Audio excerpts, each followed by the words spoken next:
Promises made, promises kept, and my liberal tears mug runneth over. Remember when the media used to obsess about January 6th every single day for years? Well, they're obsessing over it again because Donald Trump pardoned, I believe, every single person who was arrested for the mostly peaceful protests that day. Pardoning 1,500 of them and then commuting the sentence of 14 because there were some people who did some bad things there. And so the team decided that they should still be let out and set free, but they shouldn't have their record cleared of what it is that they did. So 14 of those people. Joe Biggs, who was sentenced to 17 years, even though he didn't even attack police, didn't break anything, just went on a tour of the Capitol because he's a proud boy. He is a free man back at home with his family and rocking the Trump sneakers that somebody gave him as a gift. Enrique Tarrio, also a free man who will be home back with his family today. Stuart Rhodes, the founder of the Oath Keepers, also a free man, and in a press interview said he doesn't regret anything. And we had 1,500. We have 16 under review. As you know, we commuted about 16 of them because it looks like they could have done things that were not acceptable for a full pardon. But these people have served years of jail, and their lives have been ruined. And in many cases, listen to me for a second. Stop interrupting. They served years in jail, and if you look at the American public is tired of it. And the best part is the Democrats don't have a leg to stand on because, as I'm sure you heard, Joe Biden pardoned 5 members of his family. So the Hunter Biden pardon just around Thanksgiving, and then 4 more members of his crime family and a bunch of his Democrat conspirators. And I won't play you again the clips of the Democrats complaining back in 2020 about the paranoia that Donald Trump was going to give preemptive pardons to his family and a bunch of his associates. But this one I will play because it wasn't included in the other montage from the last few days. Here's Chuck Schumer now projecting every accusation, of course, being an admission of guilt from the Democrats. President's reportedly asking his staff whether he can issue preemptive pardons for himself, his family members, Rudy Giuliani. There's a simple answer: no. No, Mr. President. That would be a gross abuse of the presidential pardon authority. So, in other words, Joe Biden has engaged in a gross abuse of his presidential authority because if the Biden crime family members, including Joe Biden's 2 brothers, of course, Hunter, his sister, probably his grandkids as well, and the scum Democrats, Jamie Ratskin on the January 6th committee, Dr. Fauci, Adam Schiff. If they didn't do anything wrong, then why would they be concerned about a jury of their peers convicting them of something? And of course, they still haven't gotten over the out-of-context clip of Elon Musk giving his heart away to the audience, which they interpreted as a scary Nazi salute. Here's Alexandria Ocasio-Cortez, who, as you may have heard, has a crush on Elon Musk, whining about it. You're going to do a Sig Heil? You're going to do a Hail Hitler? What? Or their rebrand a Roman salute? From behind the presidential seal of the United States of America? It's on. It's on. Elon Musk, in case you weren't aware, has Asperger's, which is a form of autism. And obviously, he's not a, quote, normal guy, but he certainly isn't a Nazi. What is so important for us to understand is that you and your cohorts are spreading ridiculous fake news. As always, remember right after the first inauguration in January of 2017, when as soon as Donald Trump arrived at the Oval Office with his staff, a Time magazine reporter from the prestigious Time magazine tweeted out the fake news that Donald Trump had removed the bust of Martin Luther King from the Oval Office. The first thing that he did, as soon as he got there, because he just couldn't stand to see it, because he was a terrible racist. And then it turned out that the photo that the Time magazine reporter had seen was just somebody standing in front of the bus because the Oval Office was full of people. And so someone just happened to be blocking it. It was there the whole time. Even Snopes debunked it that day because it was absolutely pathetic. Imagine how delusional and paranoid you have to be to see a photo of the table where the bust stood and then not be able to put two and two together that somebody is standing right in front of it, and that's why you can't see it. Donald Trump's a racist. He must have just thrown it in the trash because he couldn't stand the sight of it. And then the media continued to attack him after the story was debunked because he was understandably outraged about it, but then they tried to turn that against him. This from CBS News.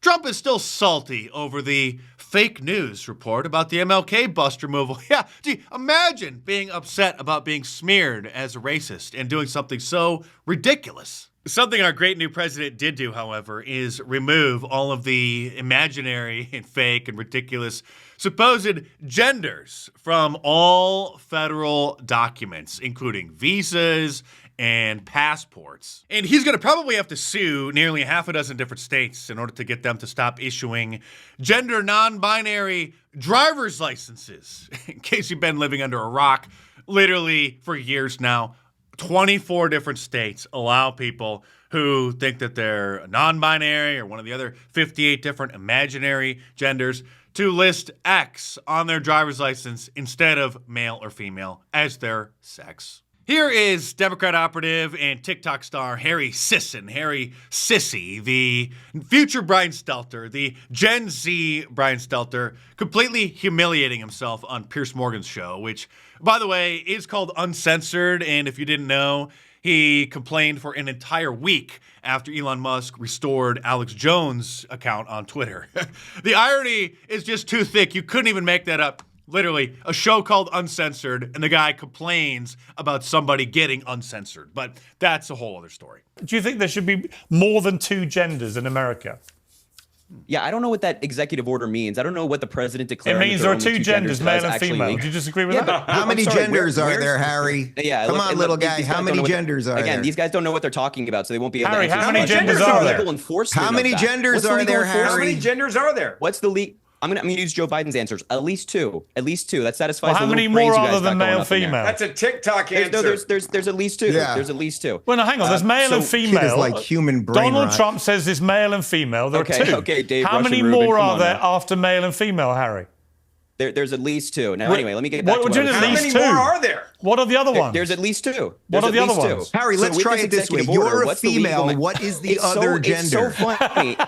It's so funny how these conservatives just get time to lie on this show, but when I'm speaking, they all We interrupt asked a and there's damn no problem. question. You've just been asked a very And simple I'm trying to question, have a Harry. conversation with How many Piers, not you, genders there Mr. are? Combe over. Relax for me. Harry, Take a you breather. simply Thank got you so asked much. if there are at least two genders, how many more Wait, are Piers, there than male and female? Piers, you asked me about Donald Trump's executive order. I'm trying to explain how legally it makes absolutely no sense and it's going to get sued in court. Then we go into culture wars with Dave Rubin and this Ferguson guy asking how many genders are there. No, I'm trying to answer asking your you. question. They're screaming their faces off. I'm about issues that asking you. don't matter. Watch your mouth, kid. But come to think of it, I'm not sure why Dave Rubin, who was Conservative Inc.'s token gay guy who purchased several children to be condemned to be raised by him and his husband by buying eggs from a fertility clinic and then renting several women's wombs, having them artificially inseminated, thus not only condemning the children to be raised by two dudes, but also literally never knowing who their mother even is, especially not even having a mother in their life. That's a whole other story. Go watch my video on that. But I'm not sure why he's even on this show because he made a promise that if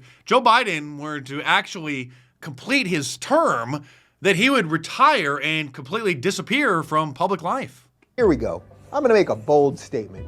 Michael, I'm going to make a bold statement today. Bold statement. Here we go. If Joe Biden... Again, you can see this was from November 30th of 2020. ...is sworn in on January 20th, 2021, and he completes a 4-year term, actually completes a 4-year term, I will retire. I will retire at the end of that term. That will be it. I will disappear in just over 4 years. 4 years and about a month and a half. That'll be it. That's how convinced. I will just disappear from public life altogether. I will delete all of my accounts, and then you'll never hear from me again. That's how convinced I am.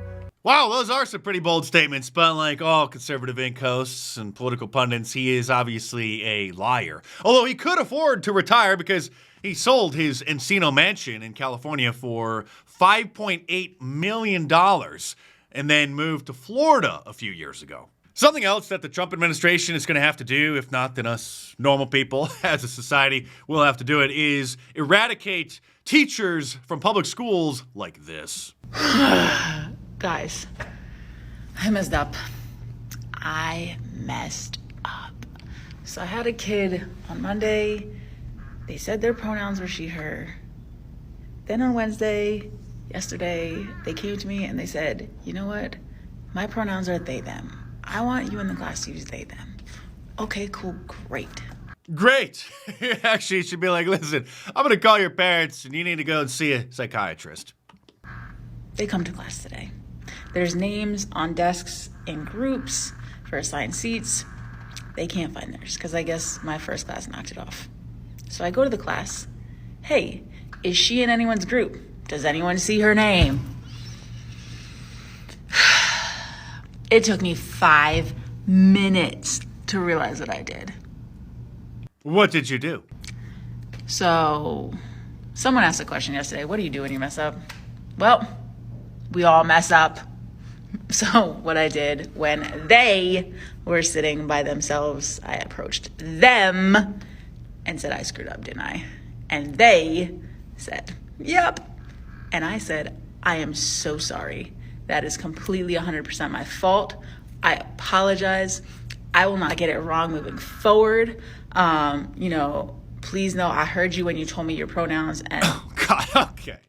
How did this country go so far down the sewer that not only are people identifying as they, thems, but people like this are allowed to be teachers at public school? And no joke, I've said this before. When I was in even middle school, if we had a teacher like this, if they identified as a they, them, or started pushing this nonsense on us, we, the kids, would have run them out of town. We wouldn't have needed the parents. We wouldn't have needed the school board. We wouldn't have needed the government. We would have done it ourselves. All in good time. We got a lot of cleanup to do in the culture. It's happening very rapidly. Donald Trump has ordered the State Department and the embassies to stop flying the rainbow flag, Black Lives Matter flags, only the American flag. So we're not going to see any more scenes like this happening outside of federal buildings, like during the, of course, Biden regime. Unbelievable. It seems like a parody. You know, this is what they did. But it's going to be tough because the crazies are getting riled up. This young woman, Olivia, I'm not even going to try to pronounce her last name. She went viral because she got failed in a biology class because she used male-female pronouns or said there were only two genders. So she then became an activist and is friends with Riley Gaines. And she was set to speak at a Turning Point USA event last night at the University of Washington.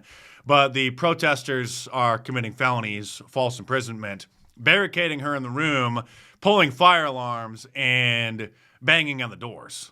The event is supposed to start at 6:14. There's hundreds of people essentially blocking off the road to get to the event, dancing to protest, just to stop me from literally speaking. I'm here with her. Can you stay with her? Once again, thank you to security. You're not going to go out there.